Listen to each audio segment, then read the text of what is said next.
Next gen நேயர்கள் அனைவருக்கும் இனிய நல்வாழ்த்துக்கள், இனிய புத்தாண்டு நல்வாழ்த்துக்கள். எல்லோரும் நன்றாக இருப்பீர்கள். 2025 முடிஞ்சிருச்சு. வெகு ஆவலோடு எதிர்பார்த்தேன். ஏன்னா 2025 பெரும்பாலானருக்கு அப்படிலாம் ஒன்றும் பெரிய அளவில் நல்லா இல்லை. 2025 நல்லா இல்லைங்க. 2026 எனக்கு ஏதாவது கை கொடுக்குமா? இன்றைக்கி இருக்கிற பிரச்சனைகள், பலவிதமான பிரச்சனைகள். ஒருத்தருக்கு ஒரு பிரச்சனை இல்லை. வேலை இல்லை, தொழில் இல்லை, வியாபாரம் இல்லை, பணம் இல்லை, குடும்பத்தில் நிம்மதி இல்லை, குடும்பமே இல்லை, அம்மா சரியில்லை, அப்பா சரியில்லை, ஹெல்த்து சரியில்லை, கடன் இருக்குது. இப்படிப்பட்ட பிரச்சனைகள் மனிதனை சுற்றி பலவிதமான பிரச்சனை. இந்த பிரச்சனையில் ஏதாவது ஒன்று 2020 அப்படி 26 அப்படியே கை கொடுத்து தூக்கி விடுமா, பிரச்சனைகளை தீர்க்குமா, கொஞ்சம் நல்ல விதமாக இருப்பேனா என்கின்ற ஆசை எல்லாருக்குமே உண்டுங்க. சரி, இந்த வருட பலன்கள் எப்படிங்க சொல்லப்படுகிறது? வருடாந்திர கிரகங்கள்னு சொல்லப்படக்கூடிய குரு பயிற்சி, சனி பயிற்சி, ராகு கேது பயிற்சி, இந்த 3 பயிற்சிகளை வச்சு தான் முக்கியமாக வருட பலன்களை சொல்கிறோம். இவைகள் பொதுவான ஒரு கோச்சார பலன்கள் தான். உங்களுடைய பிறந்த ஜாதக அமைப்பின் அடிப்படையில் தசாபக்திகள் எப்படி இருக்கோ அதற்கேற்றாற் போல தான் உண்மையிலேயே அதற்கான நல்ல பலன்கள் இருக்கும். அதற்கு துணையாக இருக்கக்கூடியவை இந்த கோச்சார பலன்கள். வண்டி 2 சக்கரத்தில் தான் ஓடுது, ஒரு சக்கரத்தில் வண்டி இல்லை. பிறந்த ஜாதக பலன் ஒரு சக்கரம் என்றால் இன்றைய கோச்சார, இப்போது நான் பேசப்போகின்ற புத்தாண்டு கோச்சார பலன் ஒரு சக்கரங்க. இந்த 2 சக்கரத்தையும் வச்சு தான் அப்படியே ஜாயிண்டாக வச்சு வண்டி ஓடுங்க.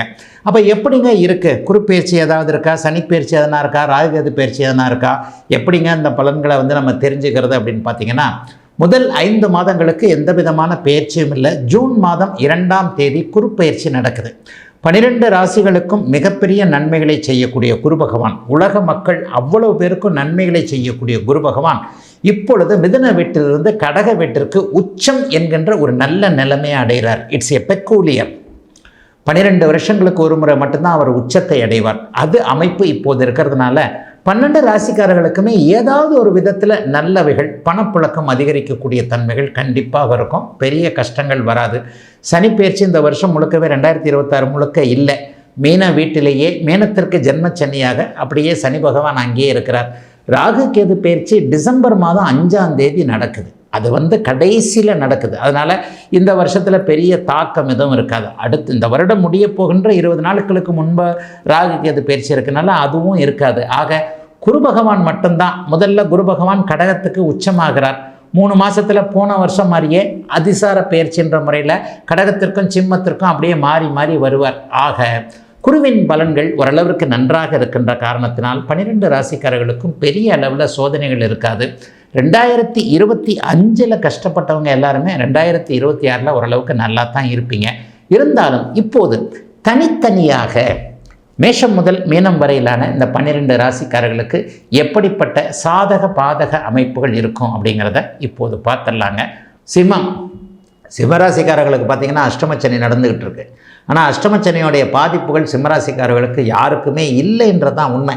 போங்க, நான் ரொம்ப கஷ்டப்படுறேன் அப்படின்னு சொன்னால் அஷ்டமச்சனியை பற்றி உங்களுக்கு இன்னும் தெரியலன்னு அர்த்தம். அஷ்டமச்சனி கடுமையான மன உளைச்சல், கடுமையான உடல் பாதிப்பு, கடுமையான உயிர் பாதிப்பு, கடுமையான தொழில் பாதிப்பு, இது எல்லாத்தையும் அந்தந்த ராசிக்காரர்களுக்கு கொடுக்கும். சிம்மராசிக்காரர்களுக்கு இப்போ கொடுக்கவே இல்லை. அதற்கு காரணம் என்னென்னா, 7ஆம் இடத்தில் இருக்கக்கூடிய ராகுவால் உங்களுக்கு இப்போ சின்ன சின்ன பிரச்சனைகள் இருக்கே தவிர பெரிய பிரச்சனைகள் இல்லைன்னு சொல்லுவேன். இந்த வருஷமும் அந்த நல்ல நிலைமை கண்டிப்பாக சிம்மராசிக்காரர்களுக்கு நீடிக்கிறது. இந்த வருஷமும் 7ஆம் இடத்திலேயே ராகு பகவான் இருக்கிறனால கோச்சார வேதை என்கின்ற அமைப்பு நீடிப்பதால் 2026ஆம் ஆண்டு பெரிய சோதனைகள் எதுவுமே இருக்காது. வெற்றி அடையக்கூடிய ஆண்டாகவே சிம்மராசிக்காரர்கள் எல்லோருக்குமே அமைஞ்சிருக்குதுங்க. பொதுவாகவே ஒரு ஆளுமை திறன் மிக்க சிம்மராசிக்காரர்களுக்கு இப்போது ஆரம்பத்தில் 11ஆம் இடமும் 5ஆம் இடமும் வலுத்திருக்கு. அதிர்ஷ்டம் செயல்படும். உயர்ந்த எண்ணங்கள், அதாவது எது நமக்கு தேவை அப்படிங்கிறதுல ஒரு தெளிவுகள் கண்டிப்பாக இருக்கக்கூடிய தன்மை இப்போது சிம்மராசிக்காரர்களுக்கு இருக்குது. இளைய பருவத்தினருக்கு லட்சியங்கள் உருவாகக்கூடிய அமைப்பு இப்போது உண்டு. நல்ல மனசு ஒரு தெளிவாக திட்டமிடும். இப்படி பண்ணலாம், அப்படி பண்ணலாம், உடனே நடக்கும்லாம் நான் சொல்ல மாட்டேன். ஆனால் தெளிவான திட்டமிடுதல், இதை படிக்கலாம், இந்த வேலை செய்யலாம், இங்கே போகலாம், இங்கே இருக்கலாம், இவரை கல்யாணம் பண்ணிக்கலாம், அவரை கல்யாணம் பண்ணிக்கலாம். வாழ்க்கையில் லட்சியமே இல்லாமல் ஒரு மாதிரியாக விளையாட்டுத்தனமாக சுற்றி கொண்டிருக்கக்கூடிய சிம்மராசிக்கார இளைஞர்கள் அனைவருக்குமே லட்சியங்கள் உருவாகக்கூடிய, லட்சியங்களின்படி நீங்கள் நடக்கக்கூடிய ஒரு அற்புதமான ஆண்டாக இந்த ஆண்டு அமைஞ்சிருக்கு. நடுத்தர வயதுக்காரங்களுக்கு நான் வேறு விதமாக சொல்லுவேன், நல்லா தான் இருக்குன்றதுக்காக எந்த ரிஸ்க்கும் எடுத்துக்க வேண்டாம். என்ன இருந்தாலும் உங்களுக்கு 8ல் இப்போது சனி இருக்கிறார். பணம் கெட்டவைகளை நடக்க விடாமல் தடுப்பார். வேதை. ஆனால் நல்லதுகள் நடந்துராது. ரெண்டும் வார்த்தையை புரிஞ்சுக்கணும். வார்த்தைகளை ரொம்ப அளந்து பேசக்கூடிய ஜோதிடம் தான். உணர்ந்து சொல்லக்கூடிய பலன்கள் என்னோட பலன்கள். அப்போ இந்த இடத்துல உங்களுக்கு கெட்டது நடக்காதுன்னு நான் சொன்னேன், ஆனால் நல்லது நடக்கும்னு அர்த்தம் இல்லை. நல்லது நடக்கும்ன்ற அர்த்தம் இல்லாதனால எங்கேயும் ஏமாந்துடாதீங்க. குறிப்பாக மாமா மச்சான் கூட தொழில் பண்ணேன், இவரோடு சேர்ந்து தொழில் பண்ணேன், நண்பரோடு சேர்ந்து தொழில் பண்ணேன், அவர் பேச்சை கேட்டேன், இவர் பேச்சை கேட்டேன். இந்த மாதிரி நேரங்களில் தான் 1 லட்ச ரூபா கூட 10 லட்ச ரூபா ஆக்கிடலாம். 10 லட்ச ரூபா இன்வெஸ்ட் பண்ணுங்கள், மாதம் 1 லட்ச ரூபா உங்களுக்கு வரும்னு தூண்டில் போடக்கூடிய இந்த அமைப்பெல்லாம் வரும். எதையும் நம்பாதீங்க. 10 பைசா வராது, உங்கள் பாக்கெட்லேருந்து போயிட்டான், திரும்ப வராது. வாட்ஸ்அப்பில் வர்ற தகவலை நம்பாதீங்க. சோஷியல் மீடியாவில் யார்ட்டையும் இதாக பேசாதீங்க.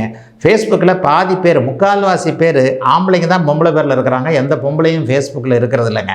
இந்த மாதிரி ஃபேக் ஐடியில் வரக்கூடிய சில விஷயங்கள்லாம் நம்பக்கூடிய, அதனால் கொஞ்சம் ஏமாந்துடக்கூடிய லவ்வெல்லாம் பண்ணாதீங்க. அதெல்லாம் ஒன்றும் சக்ஸஸே ஆகாது, பிரேக்கப் தான் ஆகும். ஆக எல்லாவற்றிலும் கொஞ்சம் பொறுமை நிதானம் தேவைப்படுகின்ற ஆண்டாகவே அமைந்திருக்கிறது. ஆனால் சாதகமற்ற தன்மைகள் நடக்காமல் ஓரளவுக்கு நீங்கள் சமாளிக்கக்கூடிய ஆண்டாக அமைந்திருக்கிறது. சிம்மராசிக்கார இளைய பருவத்தினர் எல்லோருக்கும் இந்த ஆண்டு